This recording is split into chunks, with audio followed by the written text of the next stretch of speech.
Tuesday, January 27th, and it's time for Sirius Joy Alive. We have a great show today. It's Tag Team Tuesday. We have a surprise tarot reader. They'll be joining me for all the questions. Plus, we're going to gossip about the times and things going on in the end of Capricorn. Sirius Joy Alive.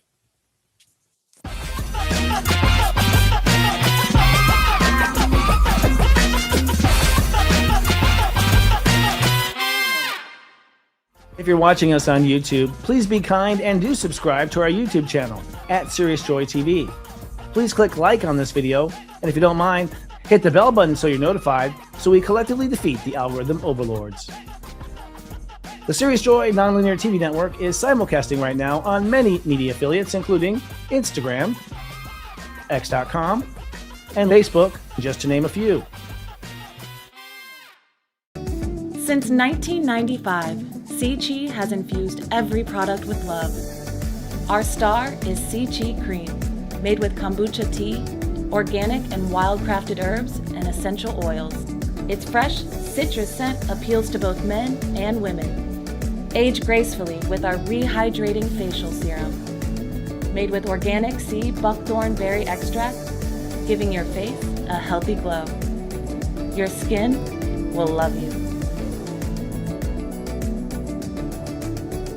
Scan the QR code on your screen now for 20% off with promo code LOL.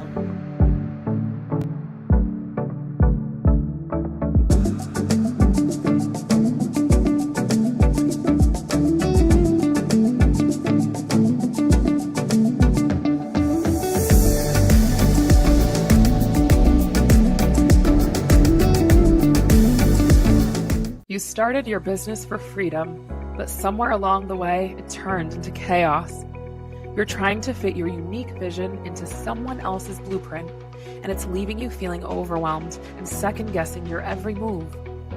That's exactly why we created From Chaos to Clarity, your 12-week live business intensive. We give you the courage to claim your voice, the clarity to build your unique framework, and the conviction to lead your business your way. You'll get live power hours to hone your strategy and weekly accountability sprints to make sure the work actually gets done. Stop following, start building. You don't need to do it all alone. Clarity is closer than you think. Hello, friends. Welcome to Sirius Joy Live. I'm Sensei Christopher Witecki. It is Tuesday, and we're just stumbling along here in the ends of Capricorn. Boy, Capricorn can be a little sticky sometimes in the end. It's not like climbing that mountain, you know. Sure, it doesn't look too bad, and you start to climb it, and eventually, before you know it, you have to like be literally pulling yourself up with ropes. I don't know how the goats do it. It's so nice to be alive today. I'll tell you, I've had so many epiphanies and growth marks for myself and new ways of living and being, and I'm super excited because it's Tag Team Tuesday. That means we have a special guest in our amidst us today, a tarot reader, someone I'm excited for you to meet. But before we talk about this person, let's talk about getting a reading. You can purchase a reading right now at SiriusJoy.shop. Come on down and purchase that reading. You have 3 varieties of readings, one including being on camera with Marcia. I said the name. Being on camera with our surprise guest as well. And if you go down there now, you might catch some for the middle of the show. So we love doing readings. We love showing you how that works. And I don't know, in the last couple of days, it has been absolutely incredible as far as the synastry of like how things are working, synchronicities of the moment, and even among the people who came on camera or the people who had on camera lessons and readings, it was amazing how they were all had similar degree numbers. So we're starting to do a little bit of a science experiment here in the background of our work.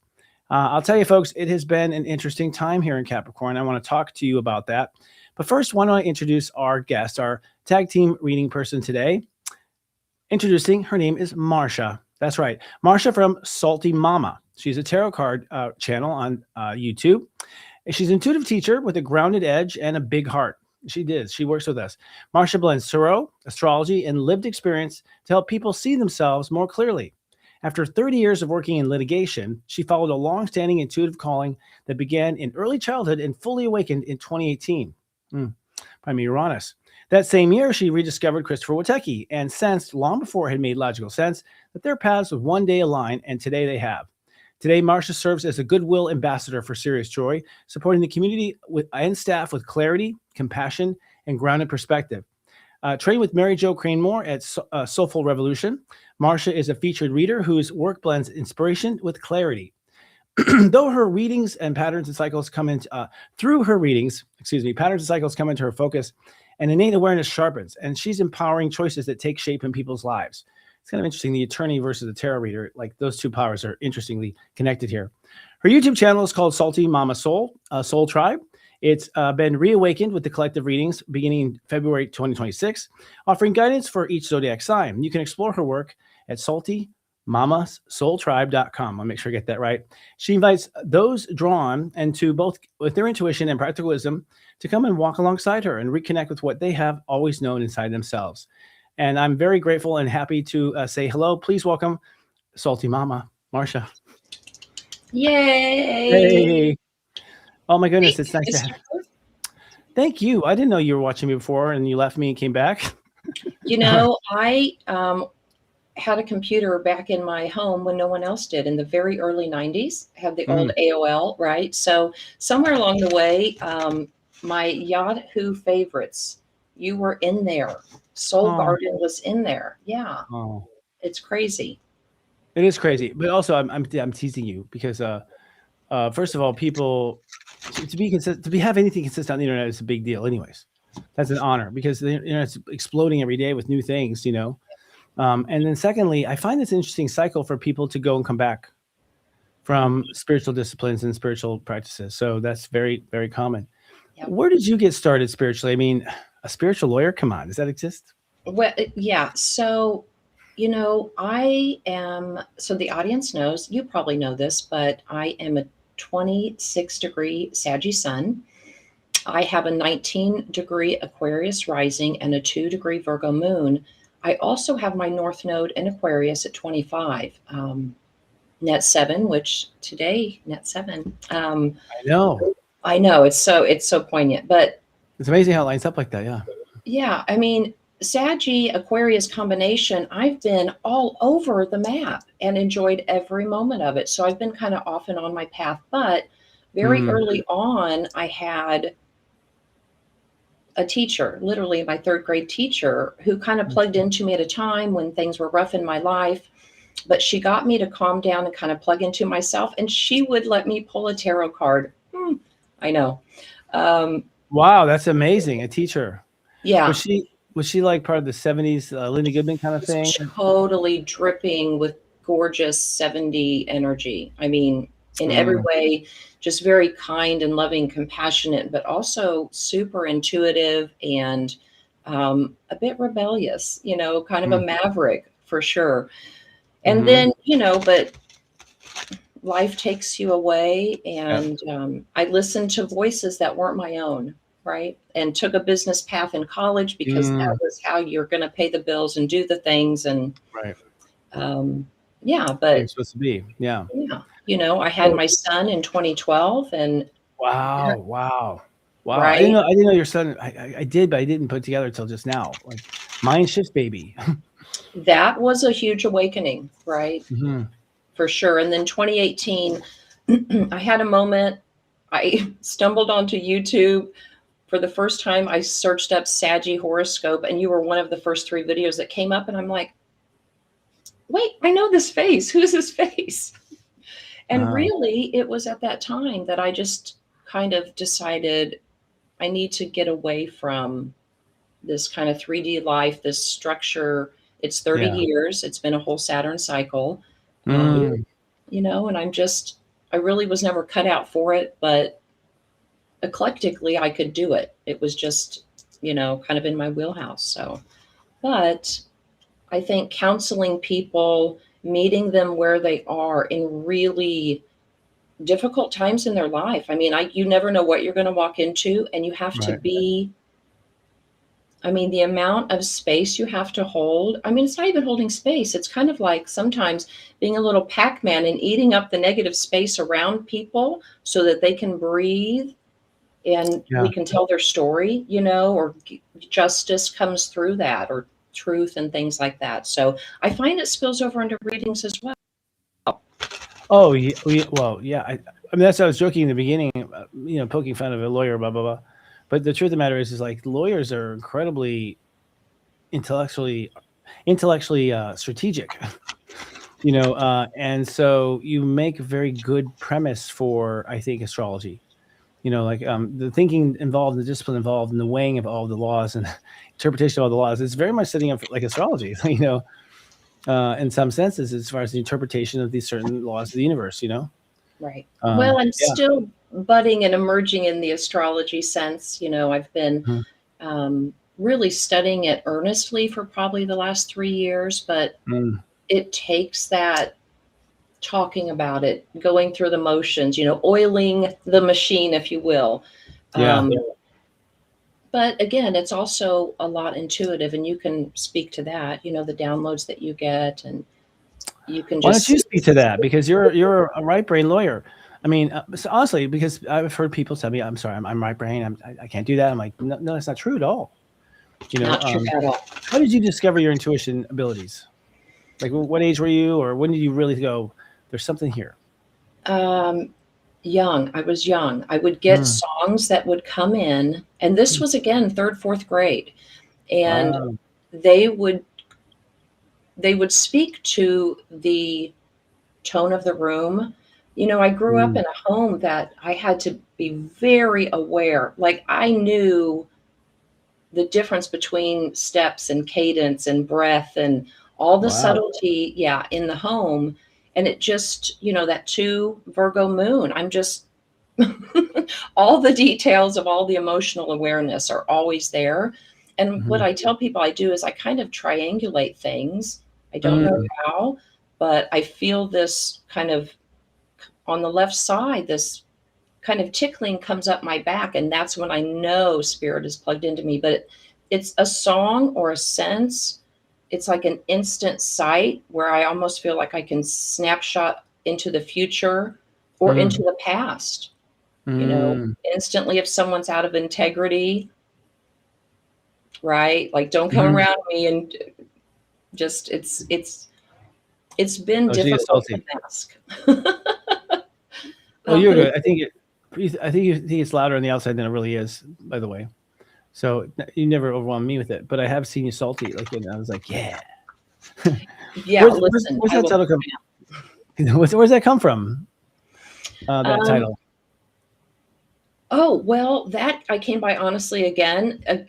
So my son, bless his heart, we are partners in crime, maybe. Spirit, we're just little renegades. But he was about 7 years old.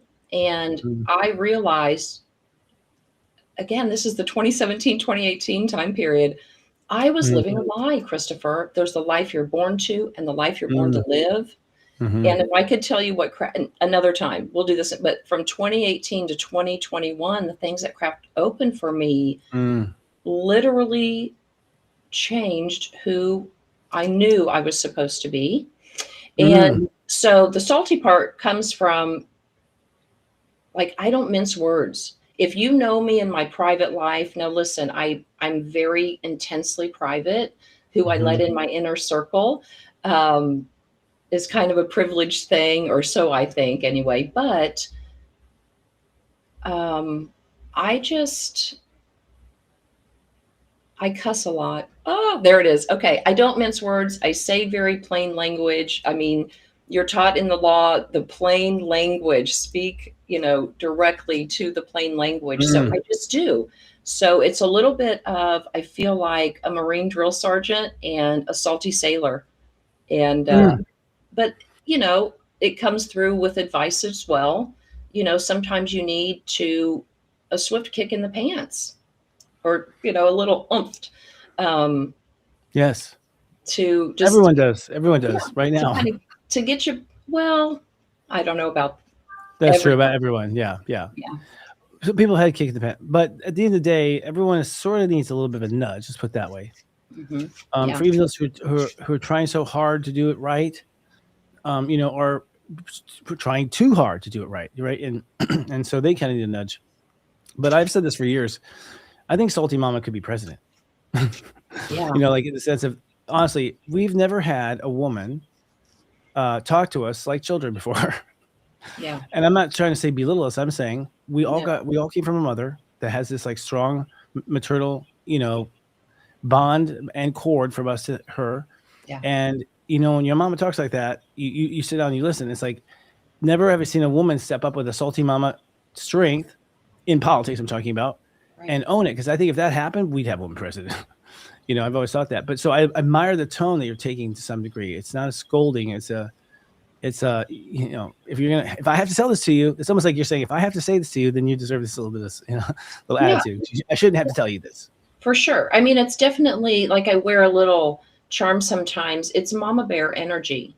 Like, and I will be your biggest supporter. I'm going to champion the things you do, but by golly, we're not going to toil in emotional upsettedness. Like you say, sometimes just sit in this shitty ass diaper and start flinging it around at the people around us. That's not going to happen on my watch. We got other things to do in this lifetime. Right. Yeah. And it just takes away from energy that is otherwise, I do live in joy in myself. I buzz around here like a little flaky fairy most of the days.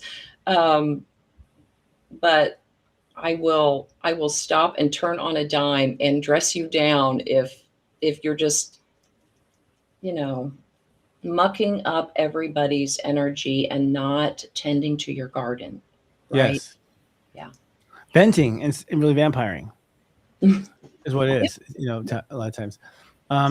It just doesn't, and we appreciate that. As ambassador of goodwill of Sirius Joy, she has started off on a great foot, I'd say, and that is someone to represent us in a beautiful diplomatic way. So thank you for that and your service there.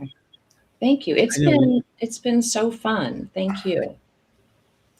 And it's been great to have it covered so well. So, I want to say thank you on the air for that as well. But I'm real curious actually to dive into your reading abilities, because I've seen little pieces of it, little moments you've written in comments and stuff, because the ambassador of goodwill will write comments and speak to people in our chat, SiriusJoy.com, or our posts, if you will, or comments. We're very interactive in the mornings. People all are chatting and talking and whatnot. And I've seen you come in a couple of times. One time you did a tarot reading for us. It was good. So, how did tarot come about? Is that something? So that was never witchy growing up. That was never taboo in your family. Well, so from the time I was probably 10 years old until I was 18 or 19, it was nowhere in my life. I mean, I was raised in a generation and in a home where it was, we were working class and you were just working. And, I have been on and off the spiritual path in so many ways. I was baptized in a Southern Baptist church, weirdly enough. I went to a Jesuit college.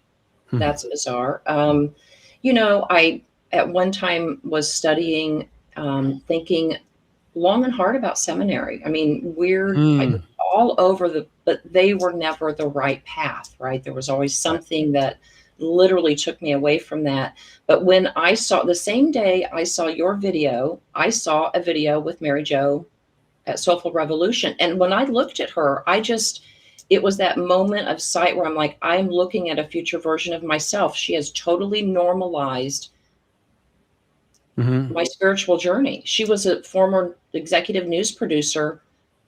Now she's reading tarot. And I was like, whoa, paradigm shock change. And that's, again, I was just in this moment of, I need to live authentically. I need to live out loud. I need to be who I am. If that means I cuss in front of my son.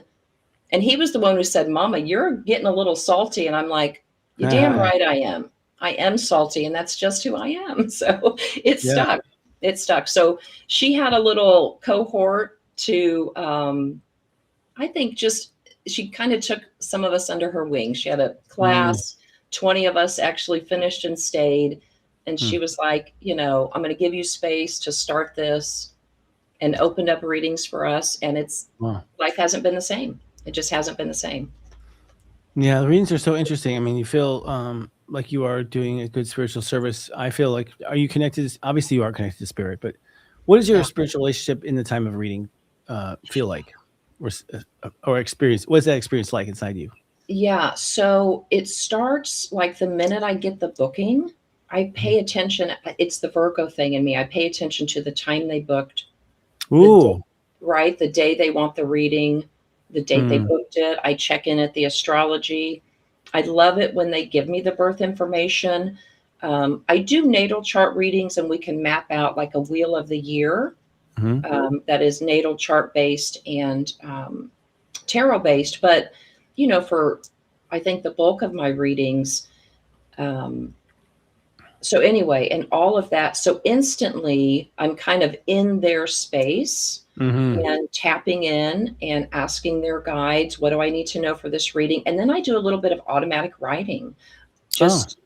It's pretty easy for me at this point when I'm ready to be that channel. I can pretty much open it right up. You know, breath work, cleanliness, you know, just in my space and my aura. I kind of get people out of my space, put on my favorite playlist. I'm happy, I'm joyful, I'm well fed, I'm well rested, as best I can be, right? Yeah, and then just spirit drops in and things come out. And how did you learn to trust that? I mean, especially being a lawyer who, you know, puts your hand on a Bible at least once a year, you know, like, you know, in the sense of, you know, there's no facts, there's no evidence, you know. Just trial and error. I think it was really trial and error. Now, on the kind of 3D side of that, early on, my high school counselor gave us all a Myers-Briggs personality assessment test or whatever.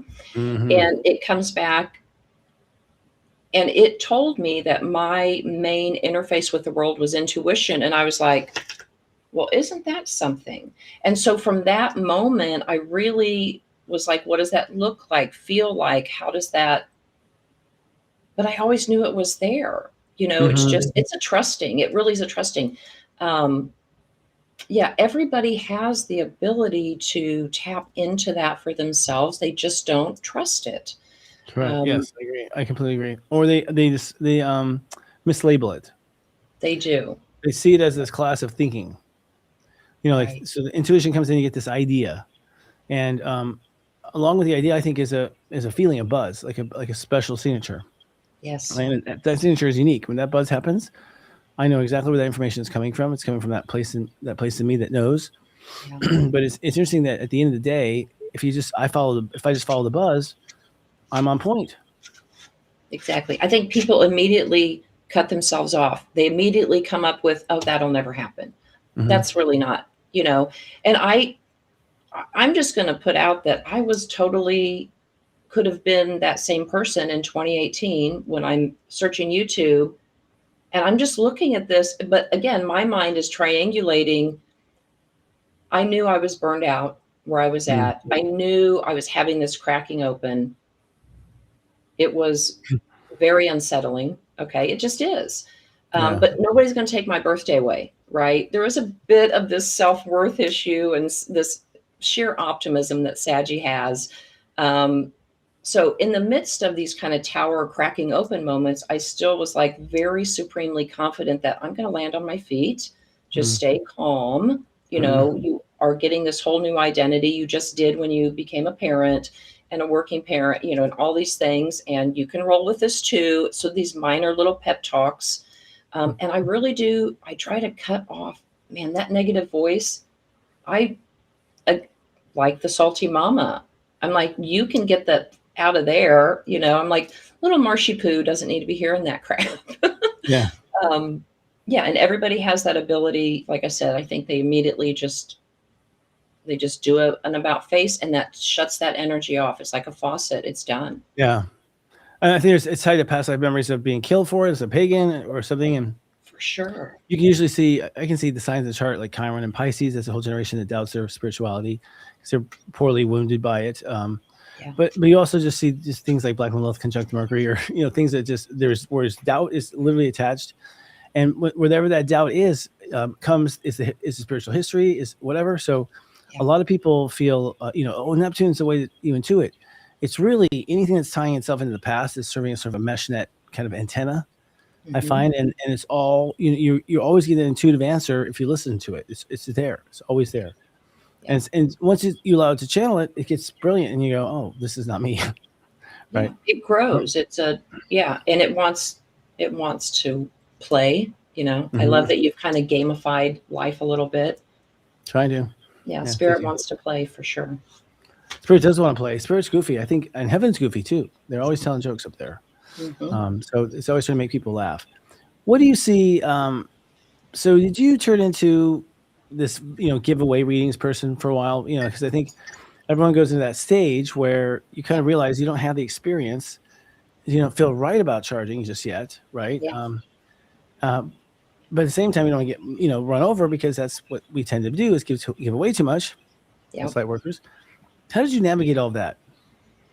I had a coach at the same time. I mean, I can't give enough props to Mary Jo, and just, she had a system set up. She was successful at it. And, I've been working with her and her channel 2.5 years, Wow. Another little Saturn movement. I've noticed these Saturn cycles, how interesting, but so it was just what you said. There's a lot of practice readings. You have to, just let people, but that was a tough one. I will tell you, that has been the toughest part, is just letting myself, to the people who know me in my neighborhood, in my school community, at the theater where my son, goes. It's just, they have a certain identity of who I am. And it's not a salty mama tarot reader, right? So I'm just like, well, who gives a shit at this point? Who gives a shit? It's my dream. And I want to do this. And again, at the end of the day, I have people who love me. I have my health. I always go back to, nobody's going to take my birthday away. Nobody's going to give me a reason not to celebrate life and, kind of forward movement in life with the things I love. And I love being in service to people. But the business part of it, it's not even the business part of it. The contentiousness of litigation. I mean, it's a high burnout industry. Let's just stop there. It's just very grueling, and it's not the people you're helping most of the time. It is it's the other attorneys, other parties, the other corporations. I hate to say it that way.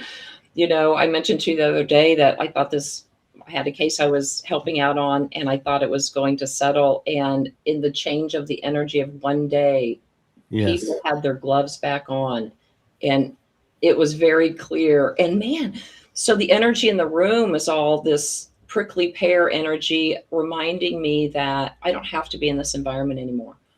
Maybe I'm putting myself through this torture one last time before we shift all this energy. But or it's just reinforcing that, we left that for a reason, and we're in a better space, and can help people see their cycles. I think once people see their cycles, they can empower you, not trigger you, right? Yes, totally. Yeah, 100%. I think it's well said, actually. Understanding cycles, help people find the cycles and circles, and recognizing that it's just a circle. You'll be back. We see the same view over and over again, so let's not take ourselves too seriously. That kind of thing. Do you receive just off the wall information, like random information, like this building's going to go down, or someone just died over there, kind of a we see dead people situation? Well, yes. Christopher. Sorry. No, this is the private part of me that I need to let out a little bit. I reserve that usually for just my husband. I'm like, listen, you're not going to believe what just came through, but sorry. Because some of it is, and I'm sure you've dealt with this as well. People will think you're crazy, right? They just look at you like, why? Anyway, but I do. I also, and I'm sure you felt this as well. People discuss ley lines, the very sacred places on the earth, but also space and buildings and land that hold the energy of moments in time. I sense that very deeply, right? I've walked into places where I know tragedy happened. I know there's been death. I know there's been, and I'm out on a Friday night with my girlfriends. I'm like, no, we're going somewhere else because this is not, there's been oppression here. There's been bad juju all around. So, I have to trust and listen to it. And my friends are used to like, I'm not that Steve Martin wild and crazy guy, but I've had a wild and crazy life and some wild and crazy stories. And the people who know and love me, like if I say, nope, we're leaving, they're like, we know, let's go. Yeah. And have you found that you are ever burdened with a truth that you don't want to say, like especially as a lawyer, like in reading, I quite often I'll have a truth that comes up from the psychic's awareness, and that my guys will be like, don't tell them this, but da da da. Yes. And that so you find yourself in a what's the word I'm looking for? I don't know, compromised position. It's a dilemma. Yeah. Yeah. What'd you call it? Dharma? Dilemma. Oh, dilemma. Sorry. A dilemma. But let me just answer that for you. It's now dharma. No, I'm kidding. It is. I like that though, right? Yeah. But the way I handle that is like I trust my guides. And if they're telling me that I should not be telling the client this at this juncture, I trust that the client, it's a 6. They can't receive it. They can't. Right. There's something still in this cycle that they have to like push out. And like what just came to mind is, and I'm just going to say it the way I see it. It's like how somebody would treat a boil on a skin, right? Like it needs some help constant getting to the surface. And the best way to do it is to put a warm compress on it. So then I know that what my reading has to do is I have to kind of envelop them in this warm compression hug. Right. Like I'm going to ease you pressure wise into this, and I'm going to be right here when it bursts. And then we can get to the real work, like of how to empower you for reacting to it. Right. Yes. Yeah. Yeah. Getting to the core of it. And I think another interesting thing is the idea of just tarot cards having just like a unisymbol. It's like everyone has a meaning, but it amazes me at how tarot readers all see the symbols differently. Yes. And they read into the symbols differently. So it's like astrology is not quite that way. We all kind of agree on certain things. It seems to be more of a Wild West in the sense of the laws of interpretation. And I'm always amazed at like how some tarot readers just have their own crazy, unique way, and it's damn accurate. It is. Yeah. Are you a conservative person in the sense that you stay strict to cards and their vibration, or are you a person that has multiple cards in your readings? Multiple decks, I should say, rather. I'm triangulating all kinds of kind of esoteric information coming through. I use a lot of the step system now. I look at, like, if I'm doing a spread and like, here's where we're starting and ending, and they're all minor arcana cards. I'm looking at the number of this card and this card. What's the differential between where we're at and where we're going? How can I get there? I use that information. Numerology in a traditional sense. Astrology does come in, but I think what accounts for how most readers in this day and age are very intuitive focused. And, I noticed that, again, it is client specific, guide specific. Their guides are coming in. We're co-creating in this process. And I will notice something in the card that I never noticed in another one's reading. Like this element pops out and I know what this element means. I'm like, okay, we're going to drill down on why all of a sudden I'm seeing this poppy flower on this bedspread. Are you being purposely is somebody putting a wall of illusion over you? Maybe, poppy seed being an opium derived drug, and the blank, so anyway, those kinds of things come out and on and on. Yeah. Well, yeah. And I'm wondering too, when you have those kind of details, are you afraid to tell the client? Not usually.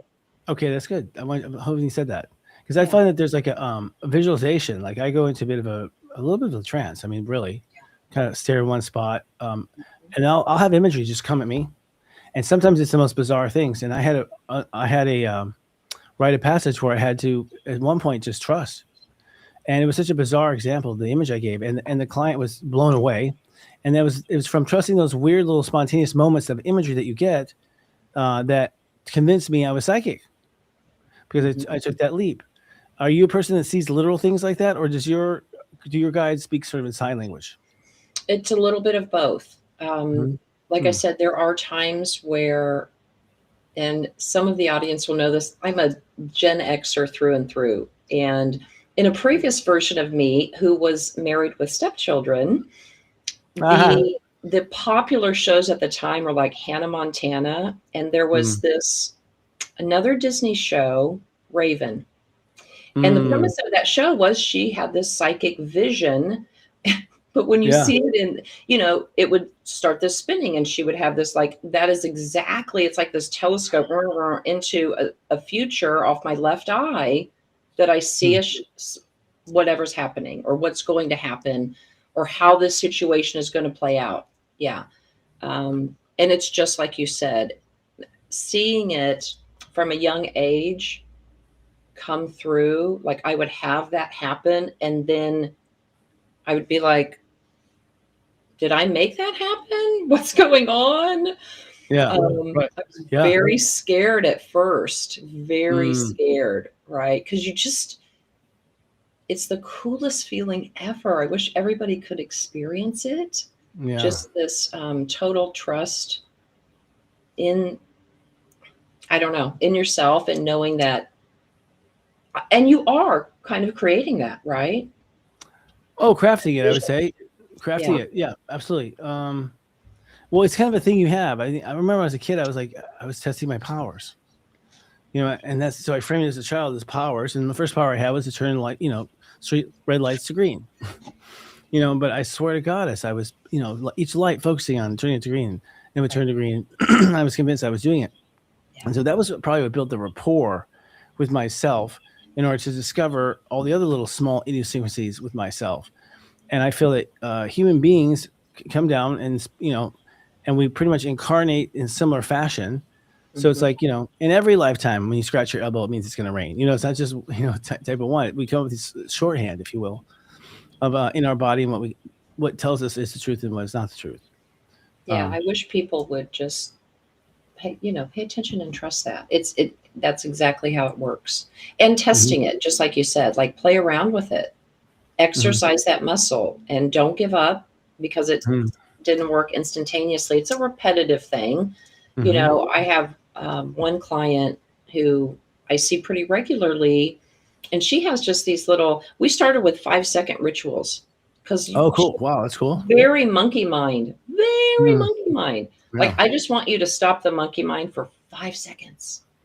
I know. When we got to 5 minutes, she's up to about 12 or 15 minutes where she can really settle herself, right? Breathing. Good example. Yeah. Well, I think, and Gwen has talked to this a lot recently, and she is so spot on in that the real superpower, and I don't even want to say superpower because it's available to everybody. It's just learning emotional regulation, just learning how to regulate yourself. The ripple effect of that is so tremendous. That is that's this kind of salve to the world. What the world needs is it needs you to be in joy and emotionally regulated. That's it. What's interesting is that started with COVID. Yes. I mean, I found, when I say it's the forcing us to recognize that we had emotional issues, focusing us to learn how to develop, emotional coping skills, because we spent too much time with our partner now, or whatever, our kids. It's interesting how those things unfold, but I never knew it was going to force people to pay attention, and that did. Along comes an event, and people are now paying attention to those things. Now the AI is around. I'm noticing another phenomenon. People are paying attention to the fact that it doesn't feel like a human.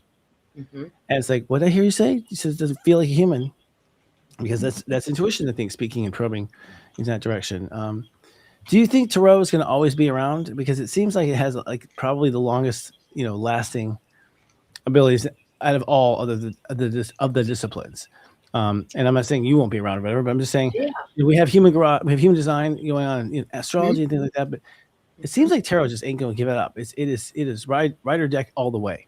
Yeah, I really do. And I think, I believe that what is going to come forward soon about our ancient lives, our ancient planet, I think it will, that astrology. I mean, I think astrology is older than tarot. It was our first calendar. It was our first identification of, the days, the nights, all the things. So it's so basic. And, the way that philosophy and astrology and astronomy and medical science were all once a science as a whole, I think we're moving back to that in this very holistic way. But tarot, I feel it's so easy. I think that tarot is a great way for people to tune in with their intuition. Somebody who really wants to learn, what I've taught people before is take one card a day, just pull one card a day, and then get into the energy of that card. Notice when the energy of that card shows up, or pull that energy to you, push that energy, like play with the energy and the definition of that card. The next day, pull another card. That's how you get to learn how it feels, how you work with it. Yeah. Do you pattern cards after people in the sense of, for instance, when I was growing up, my mom did tarot cards every day for me. And I started off as a page, and then I became a knight, and then I became a wand. I mean, a king. Like I watched myself grow up in tarot. It's really interesting. And the same goes true as far as personality traits. I noticed that tarot cards have certain vibrations. Obviously, they indicate consciousness and conscious states of awareness. So like I'm in the angry state, I'm in a happy state. But it's almost like you could, when you put out those cards, it's almost like you're writing a sentence to me.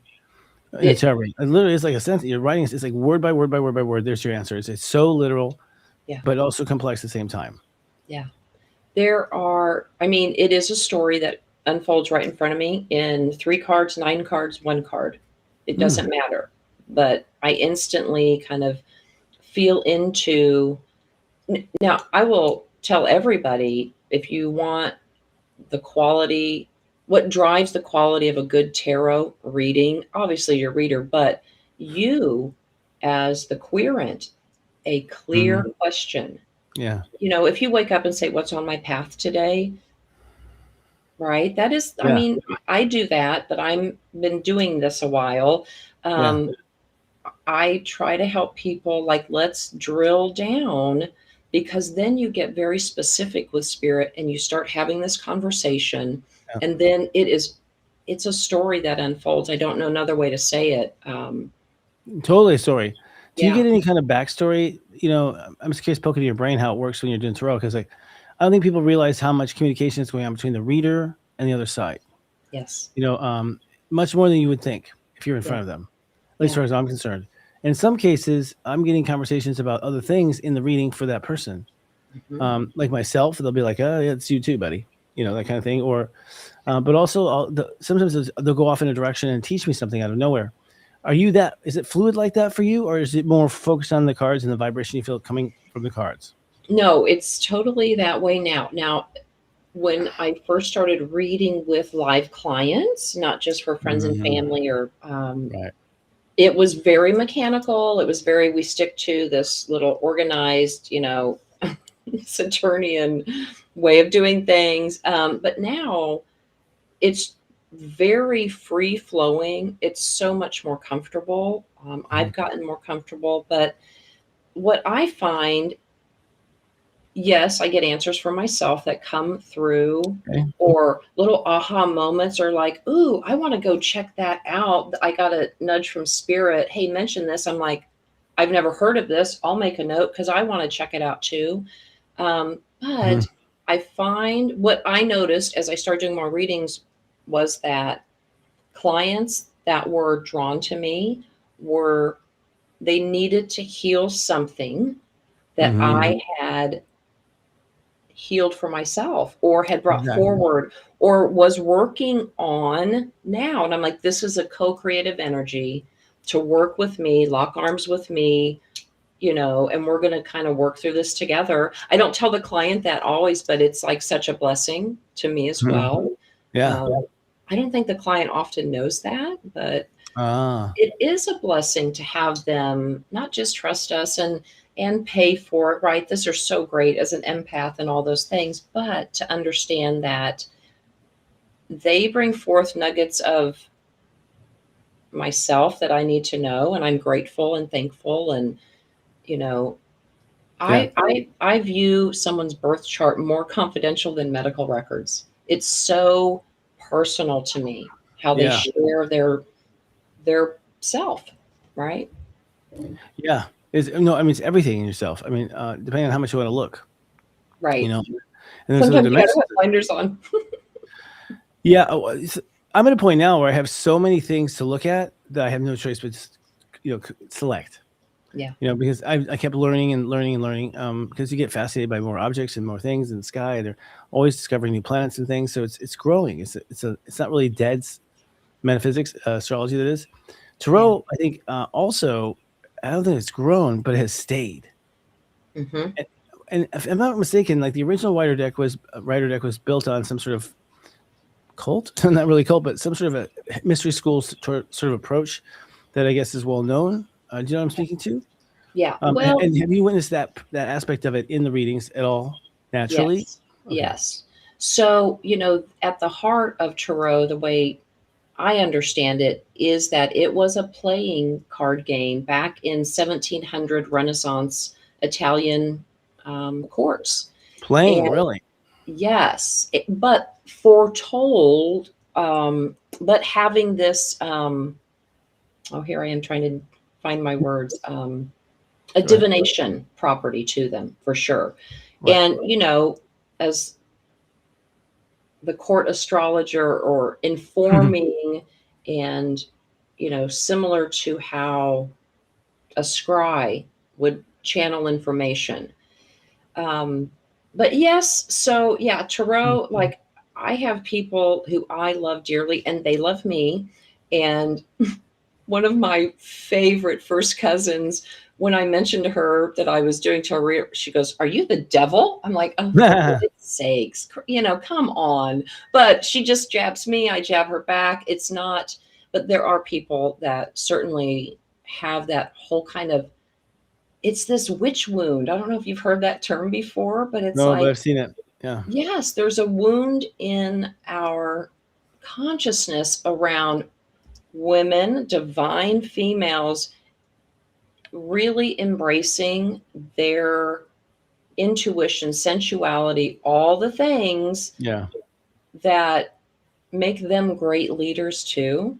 And, so doing this and being in touch with that kind of intuitive spirit, it frightens people. It just does. And they just can't, they have to believe it's of, I don't know. It saddens me that they have to immediately go, they can't just say it's different. I don't understand it. It's not for me, to immediately it's dark and evil and you're damned.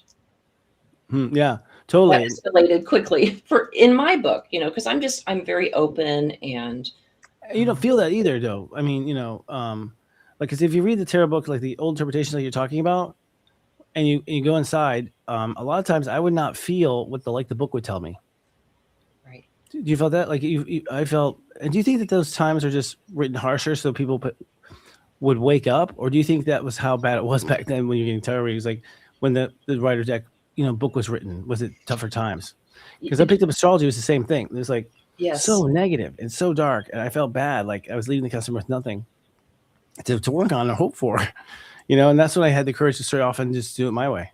Yeah, no, I totally agree. I was just about to say there are so many disciplines. I call them disciplines, but esoteric, even the Bible, Old Testament, New Testament, hellfire and brimstone, just the stark difference in the care. Thank you. I was just going to say it's so different. And it just has to be, the changing of their cycles, those outer planets, those societal changes that are going on once again. And I think people are like all of that, this oppressive industrial, locked in a box, I can't even explain all of it, but that's all basically crumbling. It's all like to avoid a lawsuit, litigation, to avoid being sued. It's all built on like for entertainment purposes only, kind of, and this, let them have, kids are just having fun. I was always amazed that Parker Brothers had like a Ouija board. I was like, really?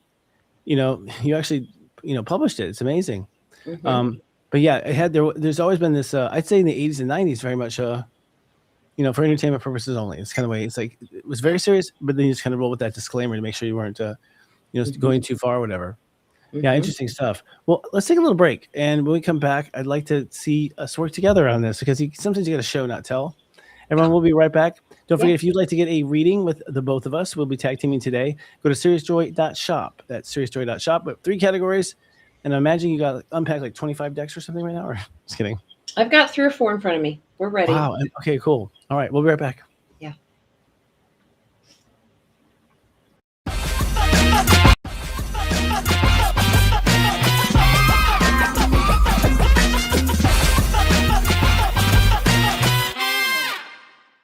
If you're watching us on YouTube, please be kind and do subscribe to our YouTube channel at SiriusJoytv.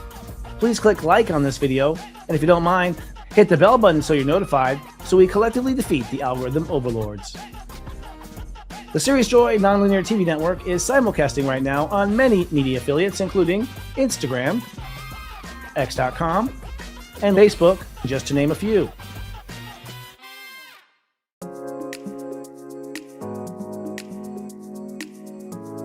Aloha! I'm Mary, and I'm inviting you to experience the mystical world of the tarot with me. As a tree-hugging dirt worshiper, a retired wildlife biologist, and a sprite of the forest, my readings take you into the realms of elemental creativity to unearth a deeper awareness for those big decisions that you have in life.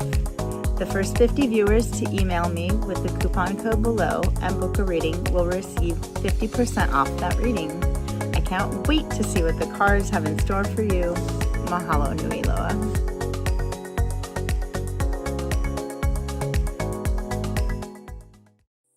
At Hair Intelligence, we believe that every strand of hair has its own voice and needs.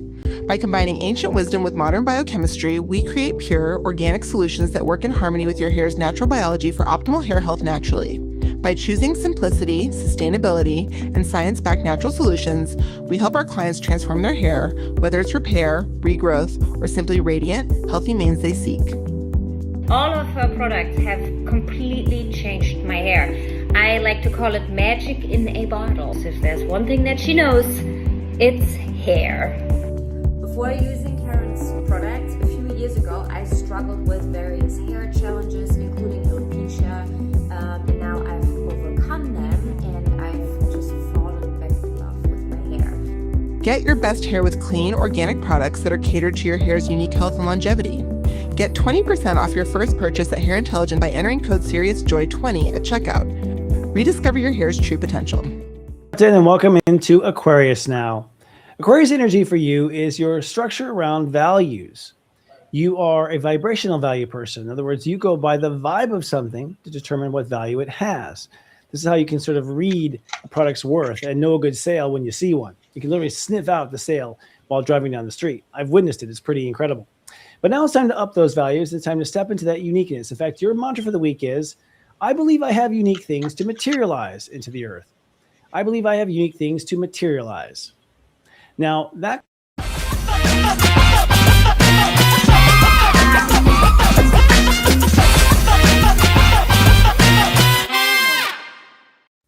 and we're back. Yay. A little bit of Capricorn there, which, may affect you, may not. But energetically, I have to say my eyes were so dry here in Colorado, by the way. I could not keep my eyes open. It was not boredom, just so you know. I was just like crazy. Let's do a question, shall we? folks, what do we have first? We have something written that we can do. And how do you want to go about this? Do you want to? I feel like I should let you go first. Okay, I'm going to read into it here real quick. So I'll narrate here. Michelle is an 11-degree Cancer Sun, 9-degree Gemini Ascendant, and 8-degree Libra Moon, which you do know a lot about. And the question is, my midheaven's at 15 Aquarius. How may I best use this Aquarius season? Season, she means decade. With Pluto, but actually, I guess this season too. Yeah. So how do you work usually? If you don't mind narrating a little bit, just because one of the goals here of this, having this, tag team Tuesday, absolutely, for sure. Help so people come in their gifts. Yeah. Immediately, I'm kind of looking at the numbers, right? Leaning into where her ascendant is, and so I'm trying to, just feel into what spirit wants her to know. Like that's always, I'm going to go there. How can she best use this Aquarius season with that midheaven?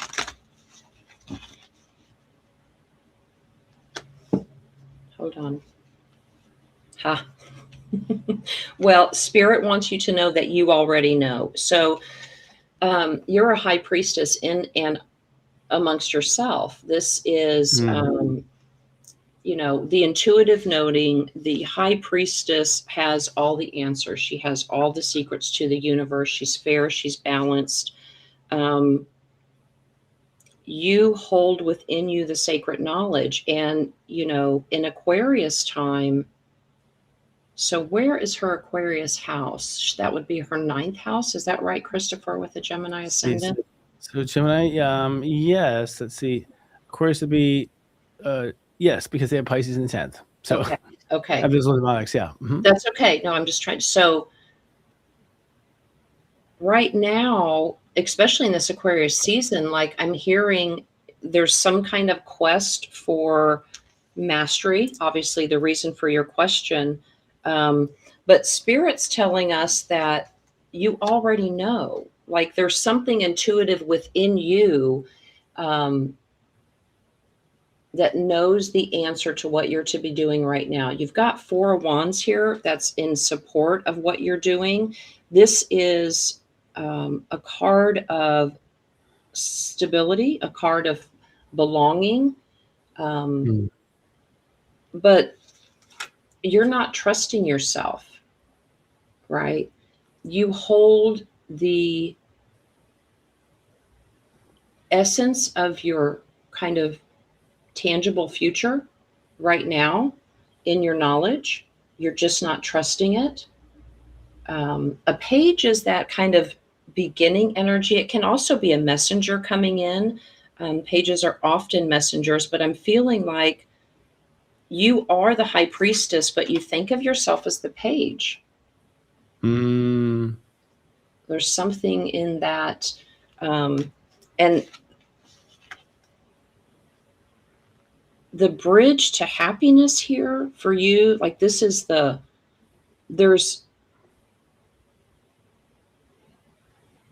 trying to listen for like an action from Spirit. Family, friends are going to be helpful in helping you realize your true gifts. So I don't know if you're going to a celebration in this season, you could come upon somebody in that time period that's going to help like draw out your intuition more. All right. Yeah. I dive in? All right, that sounds cool. Yeah, please do. I feel, first of all, the Gemini ascendant is like you tuned in on there, Marcia, like the air signs there. You are a water sign, but this is an Aquarius. It looks like water, but that does not act like water, right? And so I feel like you're going to be lit up because that's the missing, air sign you don't have, right? It's Aquarius. So it's that third missing piece. It's that triangulation of full understanding, particularly now since everything is under, Pluto's at 3. We had a 5-degree orb to the ascendant. We had a 5-degree orb, 3-degree orb to the moon. And so I feel like this is going to be a comprehensive aha moment for you as far as understanding yourself. And being a Cancer sun, you are a person who is very, sensitive, and you're emotionally feeling people, but you're always concerned with the 11 of being in integrity all the time and doing it right, i.e., you're probably missing a lot of details of the boat because you're so worried about being a perfectionist, right? And getting it right. So I have a feeling that you're blessed in this moment because your feelings get you lost a lot, and this triangulation of Pluto coming into space and holding this, grand trine for, the entire season. It's holding grand trine now, but once the sun comes in Aquarius, it really lights up and empowers. So I feel like you're gonna have this aha moment, right? And for you, you know how it works, right? It's you decide how you feel, and then you're ready to, then you move forward and take action, and then you try to straighten up your stuff, and you slide into home base with step 11. So you're a one-two punch kind of when it comes to doing stuff. Midheaven at 15 is interesting because just don't forget that means to be mindful of your heart. And you're being reminded to be mindful of your heart. So I guess I don't see the heart represented too much except by perfectionism, right? In step 11. So I feel like this is a good time to step back and feel the missing piece, and then allow for that missing piece to just come into place. That's what I would say. Any further things that come to you after hearing that? Yeah, there's the tag team right there. Inspired action. There's some inspired action that's coming. Wands are fairly fast-moving energy. I would say, almost within a week's time. Well, the sun will be going over her midheaven in Aquarius in about a week's time. True? Yes. Yeah. So look for something that inspires you to take action. That's the next step on your journey. And that inspiration can be for anyone, right? Herself. Yeah. Or another. Sometimes you find yourself on the path of. The way it's placed in the spread, like there's going to be a moment within about a week's time where she's going to feel some inspired action to really know herself better, really get on her path, find her like true north. Yeah. I agree with that. Literally. And also I'd say that the energies right now are focusing all of us into that truth in this exact moment. So you're riding the wave. I don't think you have to do any pushing. Yeah. Just really put out the sails and let them pull you. No, But enjoy the growth. Yeah, it's going to be a good period of growth and potential, so just enjoy it. Yeah, new ideas. She was a Gemini, right? No, Cancer. It's Gemini rising. Yes. I'll tell you that rising's had a lot of comprehensive stuff happening. When Uranus returns, girl, you're going for a ride. Like you were going to ride fast. I've never ridden anything. I don't remember Uranus and Leo so much. It was moving so fast. Yeah. Honestly. Well, that was cool. Let's do another, shall we?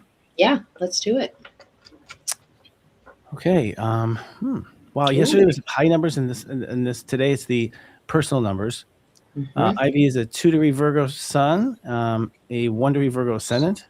Wow, and a moon in Sag at 7. Again, this interesting patterns we're seeing with the numbers. And the question is, should I be looking for a new job or stick around waiting to be acknowledged where I am? Ooh, that sounds like a Virgo statement. Sure is. Let's find out.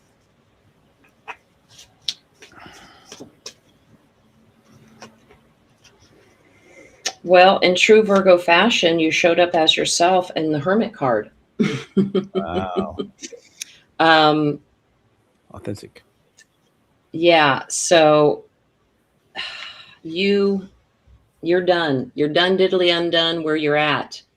And it's time to move on. Notice how the Hermit is turning away from, this is 10 of Swords. So 10 of Swords is, just defeat. Notice, however, there is a sun rising in the back. Like, I'm never going to look at this card and not see that the sun rises in the east again tomorrow, my love. And take that sun, put it in your little Hermit lantern, and you are either a guru is coming upon your path, or there is so much wisdom and knowledge inside of you. Okay. This is time to get back on your spiritual path. You have been off it for some time. What confirms that is 8 of Cups. You're going on a spiritual journey. So tie up loose ends now and get ready to go. The cups that were there are filled. In the traditional Rider-Waite deck, there is usually depicted up here in the corner another cup in the outline of the stars. It's like your healing is on your journey. So it's just, should you start looking for a new job? Yes, for sure. Sensei agrees. With a Virgo ascendant, that puts Gemini in the 10th house of career. Uranus moving into Gemini, and most 100% career is going to change and do nothing but change for the next 7 to 8 years, constantly. So it's gonna be a constant. And it's funny how Uranus works. I just went through this one. I'll tell you, it's a Taurus. It ain't pretty. Now, I'm not as heavy as you, because Virgos are the most attached to the world. I'm just right under you. I'm 10, you're 11. And so, and I'll tell you, we tend to hold on to stuff. So my advice is just let it all go for a minute. I always say to Virgos, like, just take everything out of the garage and put it on the driveway, and let's slowly put stuff back in, because a lot of it is unnecessary and it's in the way. And it was perfect when you got it, but it's no longer that time, So, and I feel like you've been really working on relationships, is what it's been, right? For a long time, with Saturn and Pisces in the 7th house for you, focusing on relationships, and that's where your karma was. And it feels like psychically, I'll say, it feels like you're free, like you're free, or you're almost free. It feels like there's one more something to cut. I'll say that. I'll just give you that freebie. But otherwise, and that might be the job, But go ahead and just start attracting it to you say looking for a new job. Let's try attracting a new job. I would say let's try something new there too. You are a Virgo step 2 sun, so when you feel it, it will come. When you feel it. So focus more on feeling it than looking on, the internet. That's what I would say. Yeah. So next steps for her, Spirit advises that this is a time of surrender. This is the Hanged Man card. This is a major arcana. This is, it's time to let go. You are about to get a completely new perspective. Your world's going to be completely flipped upside down and illuminated. Again, my love, you keep getting these cards coming out with the sun in the back there. Clearly dead corpse. Well, that too. It's 10 swords, yeah. You're going to capture the light of that. And as soon as you surrender, the new path begins. This is the card of the Fool, right? New beginnings, this innocence, having this originality, spontaneity come back to you. And perhaps, kind of stepping into this wise leader yourself, this empowered, fiery, compassionate. This is the Queen of Wands. And, she leads by action. She leads by example. And I feel like in your next iteration, take time to go inside. The wisdom is in you, the Hermit, right? Pause, surrender, and the new path is going to unfold, and it's going to be fantastic. It's really going to speak to your passions. I agree. That's easy to do. I agree. Okay. But this is a lot. But that says a lot, though, in the sense of being a 2-degree Virgo. It's a weird paradoxical degree step number, because 11 nets to a 2. So Virgos live in feeling, but when you're a step 2 Virgo, you kind of feel like you're there, but you're not sure if you feel like you're there. So there's like a lot of back and forth. And when Saturn and Neptune go into Aries this week, you're going to find that you just have, you can just like crosshairs pinpoint exactly where the problem is, which I think is going to be a first for you. And it's going to bring a lot of clarity you haven't had before, because you were distracted with relationships. That's what it feels like. Awesome. That's where was anyone a Gemini, by the way? Virgos and Geminis. They go way back. Like there's every Virgo's got that Gemini. That's so true. Do you find, how fixed are you? I know you do your show around the signs. When your client comes in the door and you do want a reading, are they focused on signs as well? Is it vernacular that you use? No. Yeah, I thought you were special in that regard. Yeah. Yeah, usually not, which is why I am noticing more and more as tarot channels become popular and people are watching them, the astrology comes up in the cards. They just do. So it's kind of this natural language. They speak well to each other. And you probably know this from giving readings. And I mean, you've been on YouTube 20 years and I still feel like we're onboarding people with just the basic knowledge of the signs, the houses, and they're like, well, what? So Yeah, sure. I try not to speak that language in readings. Again, it goes back to that lawyerish plain language. Meet them where they're at, right?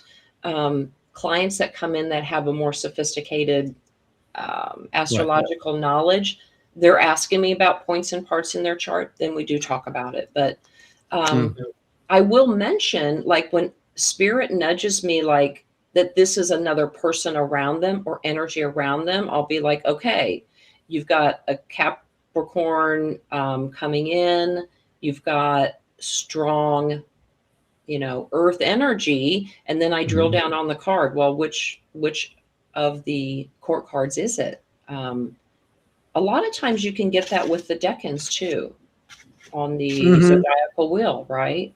Each one of those decans speak to a tarot card, to an energy. Oh, really? Yeah, and it helps me pull in, especially when we're trying to needle out personalities of other people showing up in the reading, which can be very confusing. How do you go about that? I mean, how do you go about that? That's all there's to ask. It's the spread. It depends on, right? So I'm not, there was a time in my life when I was just tossing cards and couldn't make sense of because I'm not asking a question in a succinct question that's going to elicit a direct answer. Two, like, I'm not telling spirit, just like you said, instead of finding a new job, how about attracting a new job? When I'm doing a specific spread, card number 1 is this position of the spread. It means this. It's whatever. There are so many different spreads nowadays. I mean, so many. Yeah. So in a collective reading, each one of my cards has a position, an intention, a timing, or, what are the energies around us. Sometimes it's just energy, but if a court card shows up, then I know it's a person around them, influence, affecting it. Sometimes the cards will tell me that it's an ancestor energy, right? Wow. That's cool. That's a distinction. I don't even know what the court cards are. You say major arcana, minor arcana, court. Do you have go-to definitions for that, like in your interpretation of those? Yes. The court cards are the kings, the queens, the knights, and the pages. Now, people do show up in other ways, right? We just had the 10 of Swords. But when they show up like this is the querent. This is a minor arcana that just affects them. This is usually they're on the receiving end of it. I mean, it's going to depend in the spread, what's before it, what's after it, sometimes above it or below it. But a major arcana card goes from 0 to 21, and then it starts over again. We've got the World card here, which is the ending, but the cycle starts again. You notice she's stepping through, but looking back. And you know what? I just realized, I think YouTube has a rule we're not supposed to show naked lady pictures, but I'm assuming we have a mature audience here. In the cards, I know it's this weird. I didn't even notice. So, exactly. I didn't either till just then. I'm like, oh my gosh, of course I would be breaking YouTube rules. Who cares, right? Well, when you encourage people, you started to. No, I'm kidding. Right. What was this? Majors are major moments in your life. They are major. Yes, they and depending on, like tower moments also are timing, and they are now. Tower moments, unless the spread is, what's the past position, and I get a tower, then I know they've had recently a very big upheaval in in their mindset, in their life, period. And that's how you look at the tower cards, the upheaval? Because I was scared to death when I got that from my mom. When I get the tarot card in my spread, because Mom would do my spread almost every day after school. Listen, I am I see that. So before I knew what I know now, I was scared of the Tower card too. I mean, they look scary. Now I'm like, let's embrace that Tower, because the faster we embrace it, the faster we get on to recovery, to happiness, back to the road. And I know people, I've met a lot of people who stay stuck a long time. I mean, I've had cases that went on a decade, Christopher. Okay. Wow. You know, yes. And so I was just going to say, I get that people, there are moments in time that you're not going to recover from, it seems like. But I'm promising you there is recovery. It's just, you know, it's your perspective, it's your awareness. I think the death card scares a lot of people too in the tarot. Yeah. Especially if you're sick. Yeah. I mean, the death card, though, it's the same thing. It's never a literal death. It is the death of an identity, the death of a social group, that, you know, another, I'm trying to think, is the death card the 13 card? Yes. My next question is for 13 months. Okay. Yeah. It's the 13 card. So it's, you know, like a belief you're killing off. And it's a total transformation. It's like, it's time to move on. It's, just, it's faceless, but staring you in the face. It's like, bah. Certainly isn't very pronounced, you know, like, but I think 13 is a dimensional shift. So you're going to shift dimensions. You're going to be, what's dead is the old dimension, the way of seeing things. We all know that, you know, you can have one piece of news and your whole life changes in that one moment. Yes. You know, all it takes is that just the shift in perspective. And now you're never the same after hearing that or doing that. And you memorize where you were, that happened or whatever. Yeah. Sure. We're going to see a lot of that. Now, do you see, like my mom, for instance, I don't keep comparing you to my mother, but that's okay. She's, you know, this is where I was raised under, but she would like do some shuffles and she'd be like, oh, the cards are being nasty today. Hold on. You know, and like, it was, and like worked them out in the cards. Like the cards seem to have some sort of personality. She's one of those mamas that you could touch the cards. You could touch the cards. Like, but then we, you know, but when certain cousins, don't let your cousin Todd touch the cards. It's true. So it's like, there's weird stuff like that too. It's like the cards like, don't you dare. And her cards like were so wanting to be touched because they were just worn down. She wouldn't replace them, you know. Yeah. So what do you think about that card folklore? You know, like, do you subscribe to it and how? So I do have some sassy, salty decks, and you know, like sitting around me now, there are probably 25 different decks. Some of them are Oracle, some of them are Tarot, some of them are highly treasured. Like I covet them in the worst way, and I don't care. Nobody touchy those decks. And I don't use those in public readings. Like I don't commingle that energy. It's my precious, right? It's so interesting. But yeah, I think as a tarot reader, an intuitive, an empath, like all of my senses are aware that everything means something. Everything means something. And if I'm feeling like, no, we don't share this one. This is for you. This is precious to you, Marcia. I'm allowed to have precious things just for me. There are sometimes I'll pick up a deck and like they're sticking. They just don't want to move. I'm like, okay, this one needs a cleaning. It's been used too much. It's been in the cycle too often. But then like this deck tonight, I don't use it very often, but man, they're just flying. They're just like, they're so easy to shuffle. I'm going to switch over to this one. Yeah. I love it. That's cool. Yeah, that's cool. Do you feel, so you have specialty decks then?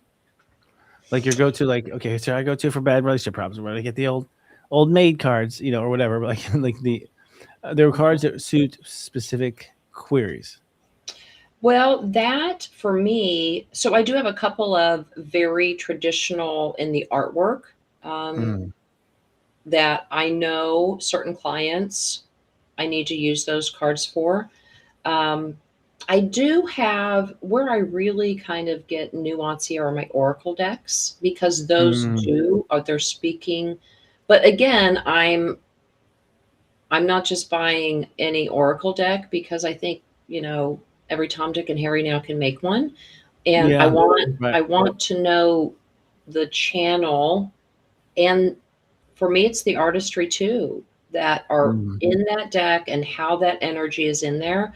So, the intention of that's super important. But I have certain decks that I use for certain spreads, or to elicit certain, like when I know people need to know that they're protected, I'll go to my Ascended Master Oracle deck.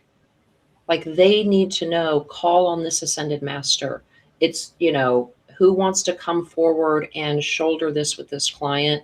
Somebody will come out and it'll be interesting. It's kind of like what you said, like they'll be like, oh my gosh, I just got a such and such book, or I just, that just occurred to me, or whatever. And I'm like, thank you, Spirit. Yeah, no, yeah, the coincidences are incredible. Do you coincidence come in threes or a certain number? That's a good question. I don't know that I've tracked it.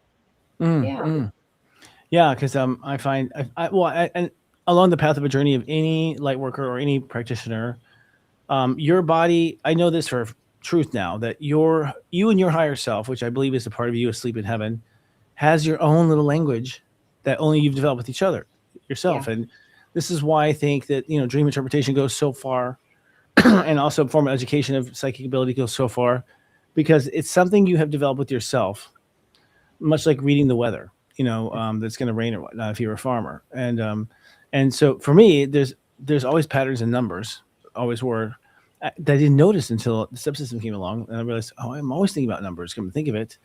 But then also these just little knock, knock, tick, tick, mom gets like a pain in her elbow if it's, this side of the family, like sometimes the body fully participates. Yeah. Yeah, no, I know exactly when I'm plugged in. It is kind of a 3-step plan, 3-step process. Like I get an awareness on my left side that feels like a tickle up my back. And I've said before, there's my angel wing. It's coming out. Okay. Somebody, it's like this, we've got a message for you, like petting you down your back. There's a warm sensation, and it is followed by an instant knowing, a vision, a song. When that feeling comes, I know now, like, don't be scared of it. I think when I was younger, like there were times, Christopher, I would turn around. Like I thought somebody was tickling my back. It was, the sensation was so real. Wow. Yeah. But now I just know, like, now I'm just like, I don't know. I try.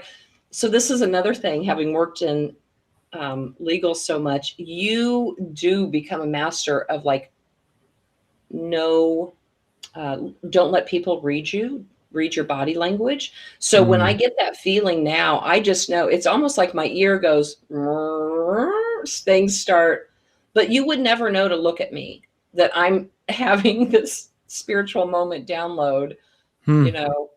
It's fun. It is fun. And I think it's where we're all heading, actually. I mean, I think I sense that, like the kids, they're already very into it. I'll ask a kid now, if I run into a kid, I'll be like, oh, what does your gut say? Like just go right for it. And the child will answer. Like his gut has an answer for us. So it's like I'm seeing it built in the new models. It seems to be a standard package of the memory of using it. Plus, I think we're also bringing in a lot of Atlantean and Lemuria people now. And so we're bringing a lot of people who are a priori have awareness of their past life stuff too, or their knowledge, or how they work, or how they tick. So it's kind of interesting to see. I think one of the things, did you find, now being a bullshit artist, which is what a lawyer can be, right? Like either the art of decoding bullshit or writing it to save his client's life or whatever. You must have like a crazy filter with yourself on that. I mean, as far as like no BS, like, keep it like ridiculously sterile clean, right? Yes. I would imagine. Yes. Yeah. And I'm the hardest person on myself with, some integrity. I do, I just take it I think I take personal integrity very serious.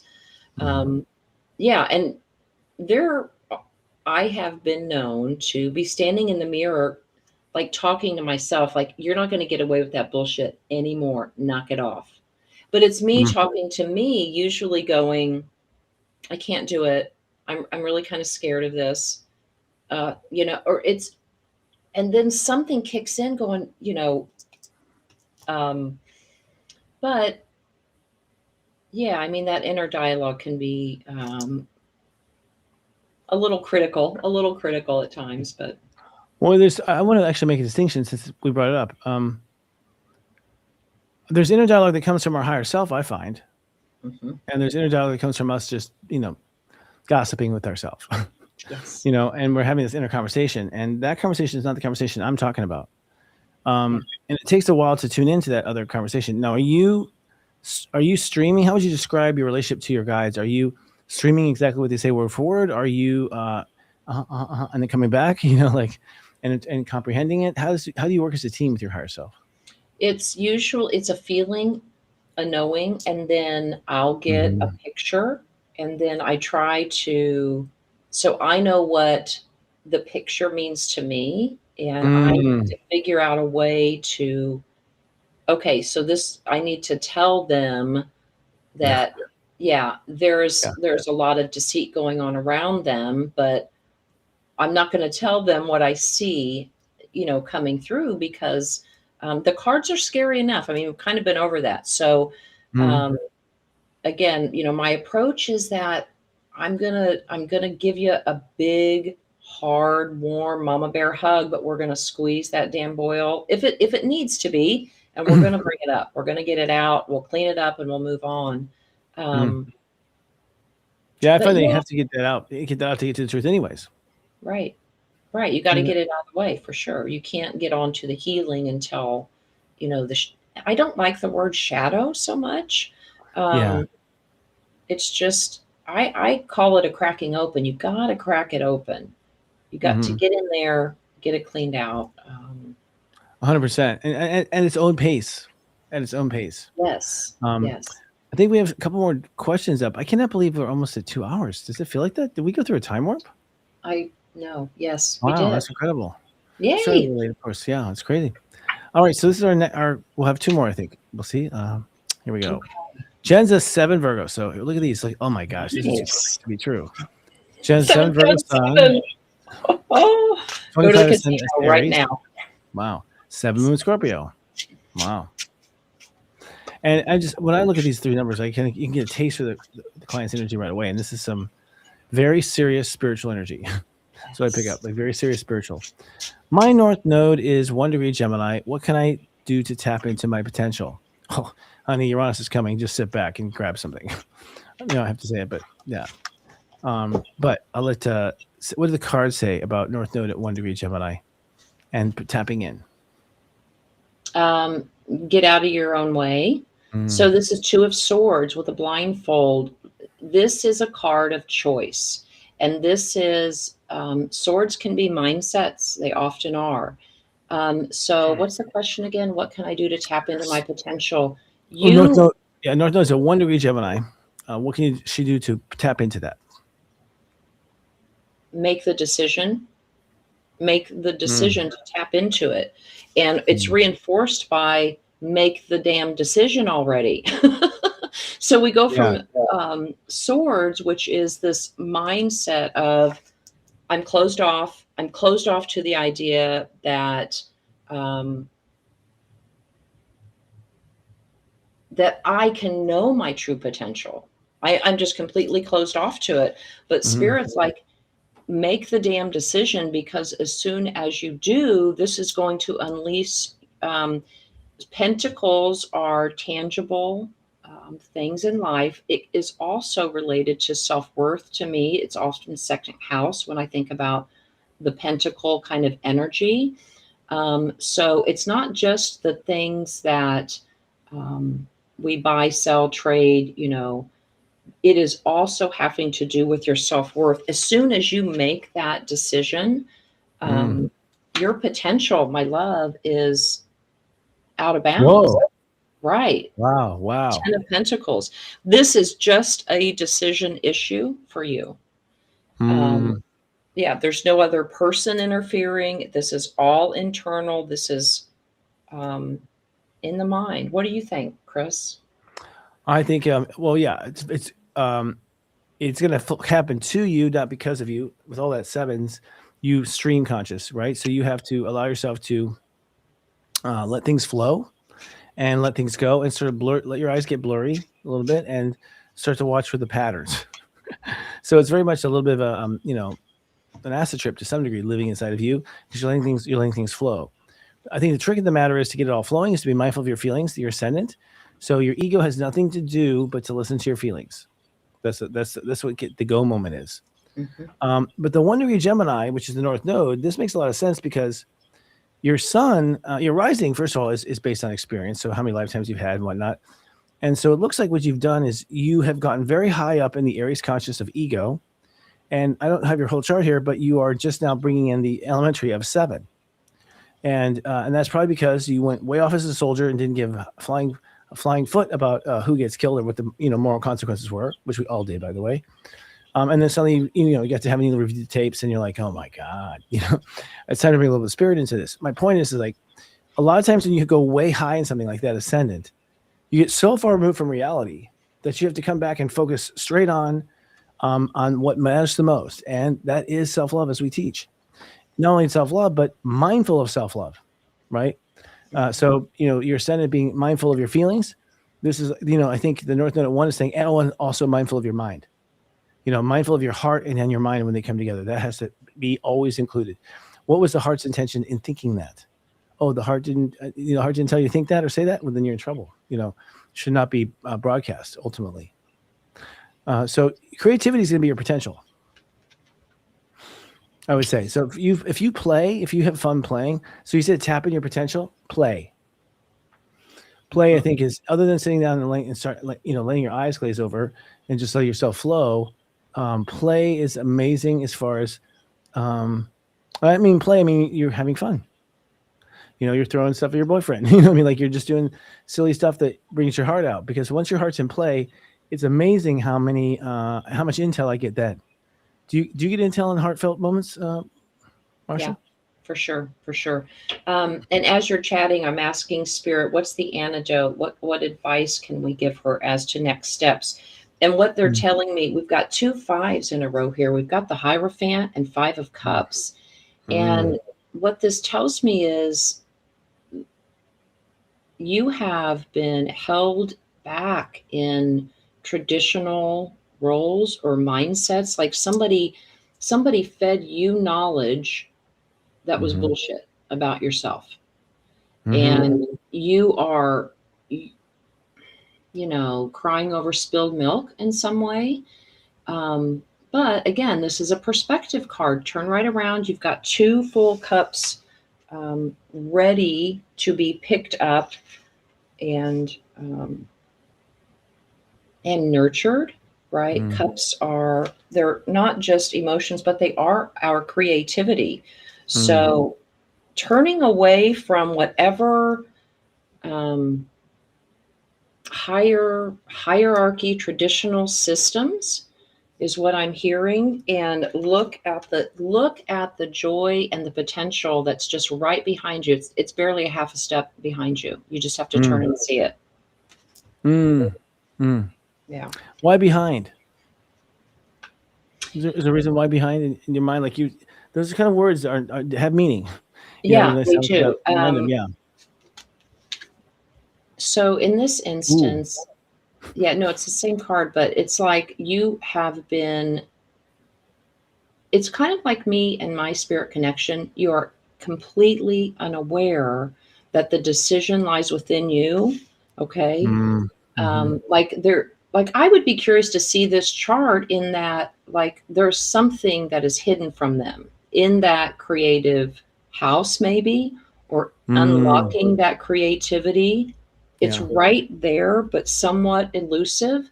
Now, I'm going to go back to the first card, the 2 of Swords. It's a mindset, right? And it's interesting that this is the 5 of Cups, but again, another 2 has shown up. 777, 222. The difference is 555. Make the decision. Make the decision. Verify with your feelings. Yeah.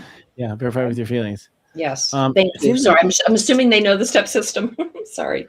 Oh no, don't even. Yeah. No, I was. That's a reminder tech that goes on no matter what. Yeah. See, do we have room for one more? I feel like we do. My God, say we do. Yes, we do. Okay, that was a yes. Comes on screen. Okay, Christina's an 18 Pisces Sun, 11 Aquarius rising. We've seen a lot of 11s today. And 19 Capricorn Moon. Boy, it's spread out evenly and nice. Do you think I'll find love this year? Okay, well, you might get an oracle card as well, because my eye just caught my Gaia oracle deck. It's got a flaming sacred heart on it. So there's something very sacred about your heart.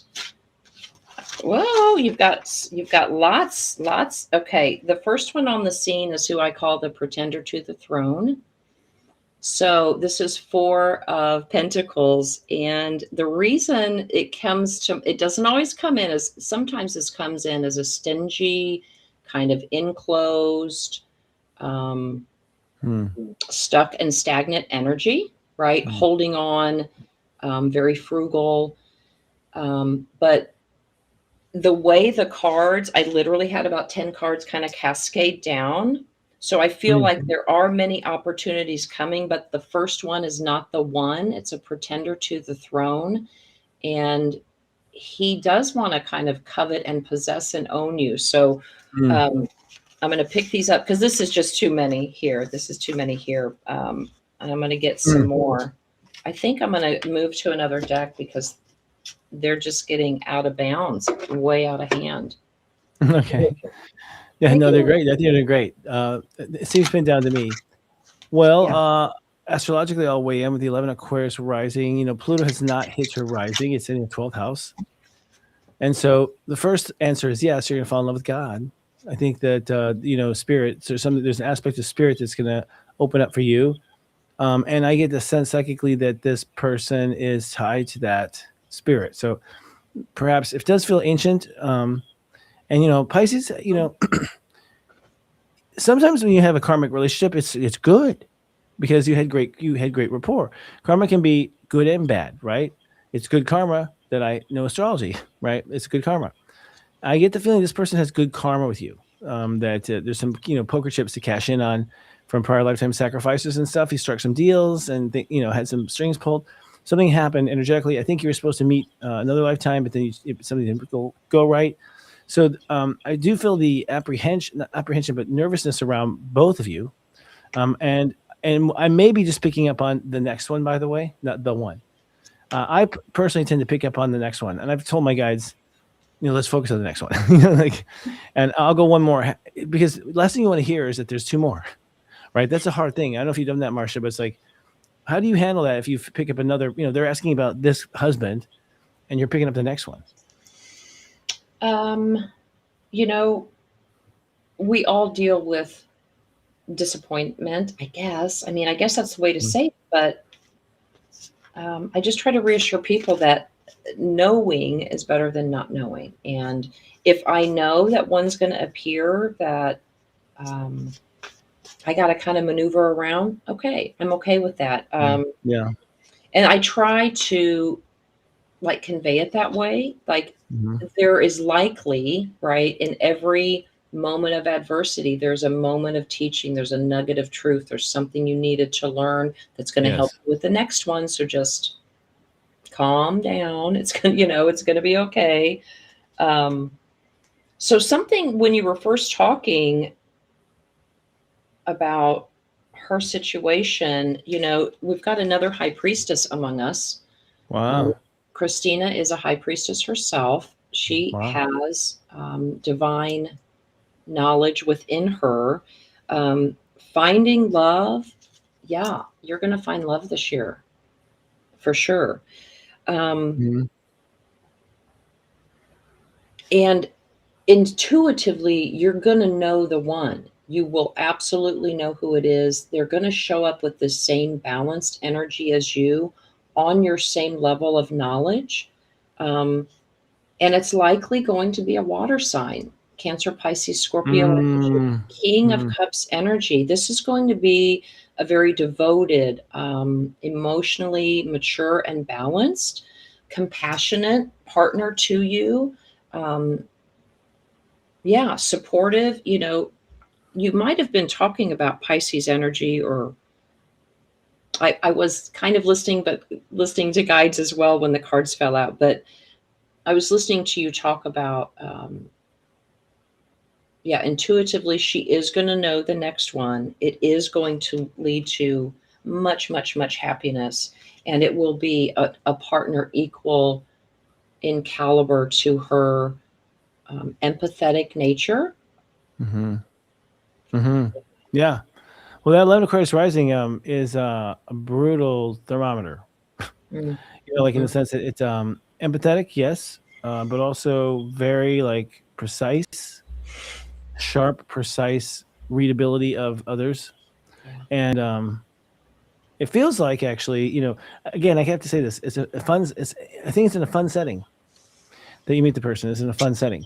So you better take off that pill, you know, whatever that is, you know, that tight hat, that of the 11 rising, and just kind of chill out and relax on that day. Remember, Aquarius is supposed to be fun because of the freedom. And one thing about 11 Aquarius, I have Jupiter 11 Aquarius. I know this very well. There's no freedom. You know, I have policed myself to the point of, you know, not being able to do anything, and then tying myself up. But don't worry, you won't ruin it. Spirit shows me that, you know, if you are ruining it, they're going to send you in a dress rehearsal and send a preparer. So what happens is, a lot of times we are prepared for love. It's a whole tour that happens where, you know, I call it the tour of unavailable men for women. That's like, and they just meet one fantastic guy after another who's not available. And what that is actually beginning to energetically posture you to be able to attract your partner without, you know, beyond the shadow of a doubt. Because it's like, especially with you, you know, kind of like yourself, you're spiritual, but you're very stubborn about it. Aries, you know, net 9, it's like, it's your spiritual, you know, and you're groovy Aquarius, but it's a perfect Aquarius, you know, like, so there's a lot of, so you might have to be groomed, but kind of is the way it is, in the sense of they send in different people that kind of awaken you, loosen you up and whatnot. But I don't feel like this can be missed. You can't mess this up. So I feel psychically, I can't mess this up. Yeah. So I'm going to come in when I'm asking Spirit what's next step and advice for Christina.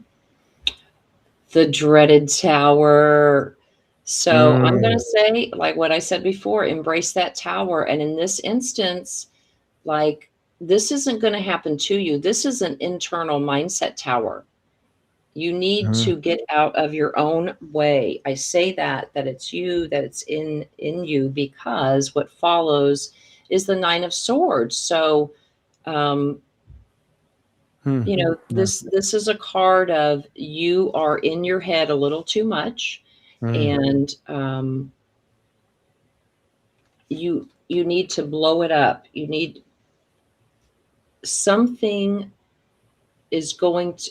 Towers are always very immediate in nature. So there is going to be some revelation, this mindset, this download, something is going to come through that does lead to a burst of energy to transform. And I think that will just kind of, you know, again, I'm talking about the cracking open this rigidity a little bit for you, that can bring in that next partner. The last card that comes out is the Knight of Pentacles. So this is going to be a slow process for you, my love, and that's okay. That is absolutely okay. A pentacle is 1 year. So will you find love this year? You will. Should you take your time? You absolutely should, because the cracking open may be sudden, but the work that you need to do to kind of get out of your own way a little bit, right, is just one at a time. But you're going to get there. You know, 10 of Cups came out for you. So it's going to result in joy, happiness, and abundance with a balanced, compassionate lover.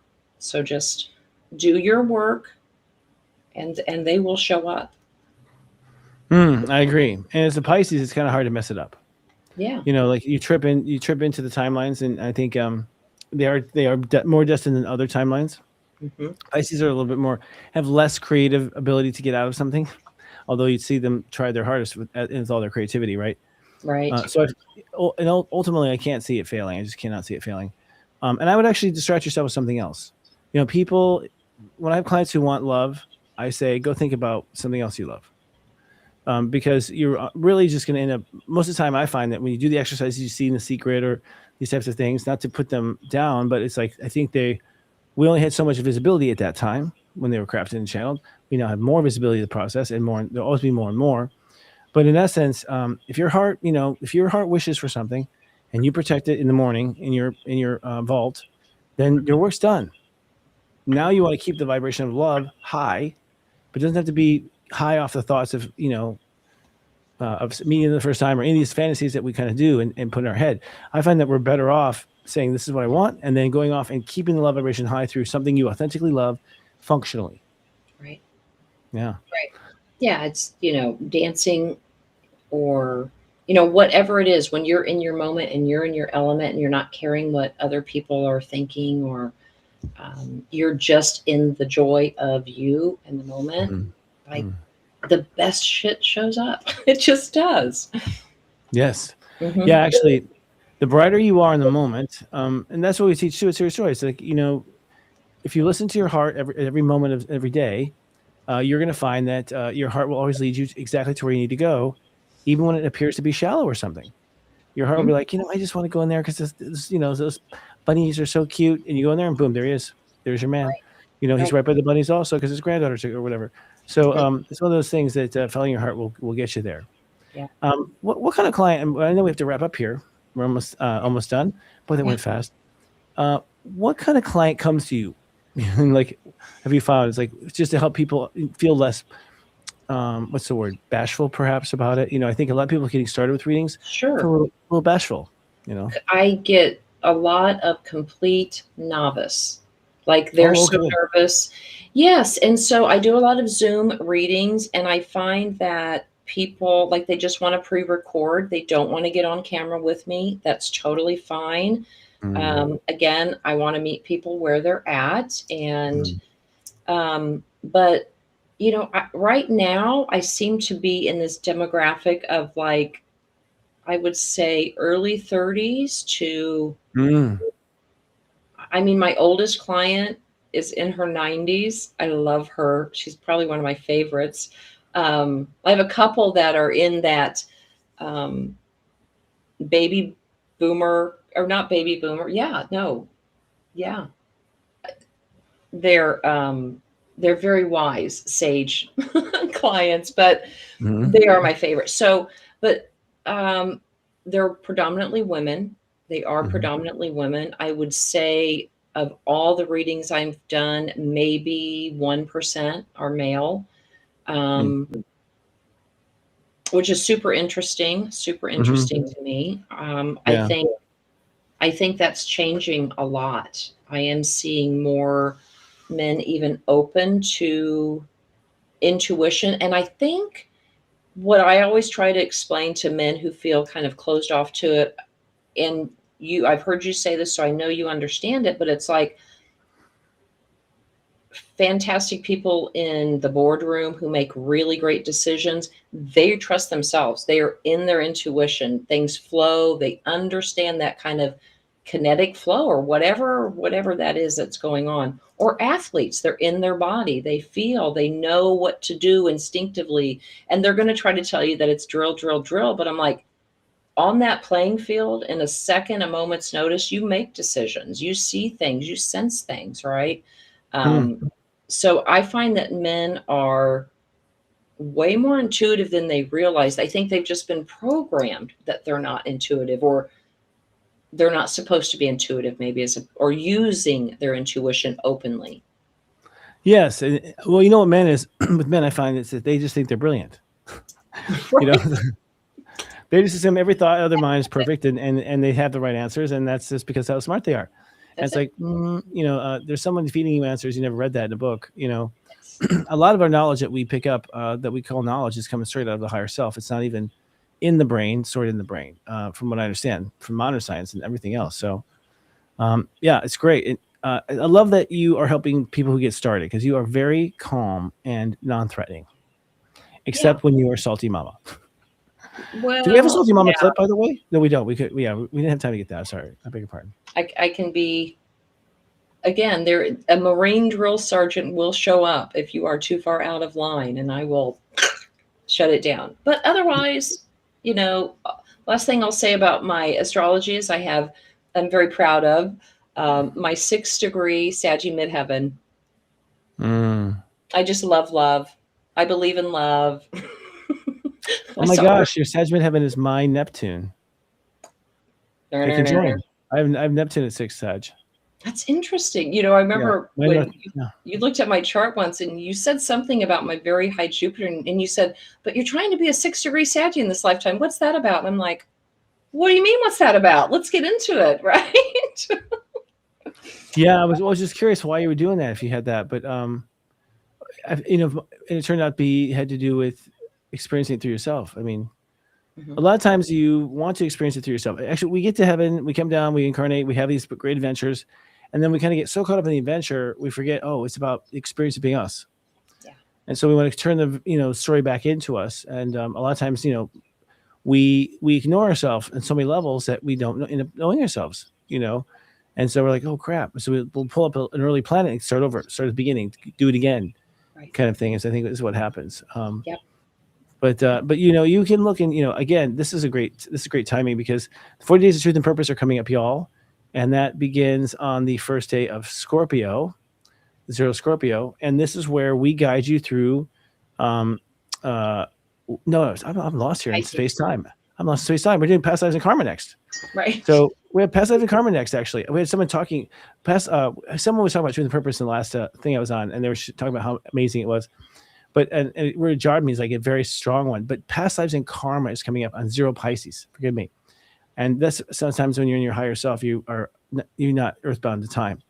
This is a program that if you actually do something like if you got some card readings in, 1 or 2 or 1 to open up, I think it'd be a good tradition to do, some sort of something like that. 1 to open, 1 to close. But it's just the amount of ability you can organize yourself by doing a systematic approach of journaling on your childhood, journaling on these aspects of your chart, and just sort of like getting a roadmap of your subconscious, because all of Pisces is our subconscious. And so from 0 Pisces to 9 Aries, we map out our, the dark. And I have to say, people have told me they feel very articulate about these areas that otherwise they're kind of woo and just kind of fishy, literally. Did you go through the program? I'm just curious. Yes, I did. I was about to say that I don't remember when you first offered that, but I did do the first round of it, whenever it was. And it was a couple, maybe 2 years after I had a big revelation, like in my life, these kind of things happen. And it was that was the first time that I just gave myself permission to know me. That's one of the things that kind of chaps me, although I've been guilty of it myself with astrology or things like this. It's like we give away our power, like I need permission to, and it's not really that, but we do need tools. And that program systematically, I'm an Aquarius rising in North Node, so I pull back. I like to see the big picture, the systems and how they work. And I remember going through it the first time, and I did just that. I pulled back and I was like, my mind is blown at how accurately and nuancy, but applicable to all, that information came out. I think what also helped was being in community with other people who were going through it at the same time. Wow. The light bulb moments that occur when, someone makes a revelation and they've got the same degree that you do, or the same house, or you're trying to needle out what the affirmation statements are or whatever. Again, it was a big cracking open moment for me to see myself, allow my cycles to inform me, not trigger me, right? And that it just was huge to my growing, especially in this practice, because I think I had just finished that when I went live at MJ's channel. Wow. Yeah, it's all kind of this ball together of how it worked out in a beautiful way. In a beautiful way. Yeah, you'll feel the world ushering you. And I think this is a great stopping point. Thank you so much for being here with us today and giving us your calm, brilliant wisdom. Thank you. And I'd like to see you back and come back, seasonally. You got to come back and talk to us and give us this perspective. And I want to hear your eyewitness on what you're picking up with clients as we go through the transition coming up. Yeah. Excuse me, this year. It's a big one. Yeah. And for sure. And what do you offer for people who want to work with you right now? Like, what can we go and buy right now? So on my website, saltymamasoultribe.com, I offer 4 different readings there. I do what I call your one hot question, like you've got one burning question. That is a 15-minute pre-recorded reading, super low price point on that. Then I do a 30-minute tarot reading. These are usually clients that are established. I know it sounds like a doctor by established clients, but they do want to check in. Again, this is somebody who wants maybe a little bit deeper dive on that one burning question. Some follow-up questions can usually get handled in that 30-minute. I do a tarot power hour where, these are my kind of regular clients that come back. We meet once a month, once every 3 weeks or so. And, they're working through certain objectives. I give them not homework necessarily, but action items, so to speak, like tangible things they can do, check back in with me. And if you don't, that's okay. Like sometimes people, you see them a couple times, then you don't see them a while and you're like, yay, we graduated. That's what I always assume happens. And then I do a little more in-depth reading with a follow-up reading. And that's where we're going to actually look at your natal chart. We're going to look at kind of the transits taking place over the next year, the energy, the houses that are going to be kind of lighting up for you. And these are for people, really for people who don't have a lot of astrological knowledge. This is like I'm onboarding you to the next little lily pad of your spiritual journey. You're going to get comfortable here. I'm going to teach you about your astrology, your kind of the blueprint of who you are. And then we're going to pull some tarot cards and then we have a follow-up meeting. So we can talk again, kind of integrate that information. So that's usually like a 90-minute first reading with about a 45-minute follow-up. Those are great, by the way, guys. Those are amazing readings. That's a nice. I love follow-up packages because you will forget to ask questions. Right. You will forget things you wanted to know. You will have learning to happen. You will wish you could go back. Yeah, and I record them. I send you the video. You can take it in. I haven't had anybody go longer than 90 days to action that, but I might send out a reminder if it's been a while, right? Like, do you want to check back in? Some people don't need to, right? Yeah, totally. Well, there's all classes. Some need to, some don't need to bring it up to the class. Audio, some need to bring, it seems like we broadcast everywhere.